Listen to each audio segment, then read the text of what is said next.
In this video, I'm going to show you how to enable voice typing on Poco C75. Go in settings, scroll down, go in additional settings, go in languages and input, tap on manage keyboard. Now to enable the Google voice typing, simply tap on off, tap on OK. Now Google voice typing is enabled. Now simply tap on Google voice typing, scroll down, tap on add a language, select the language. For example, I want to add the English US, so I will simply tap on it. It will download the English US update. Now let's check it out. As you can see here in the corner, voice option is showing.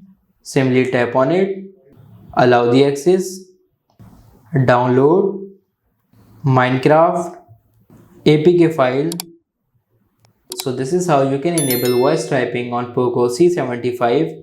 If this video helps you, like this video and subscribe the channel.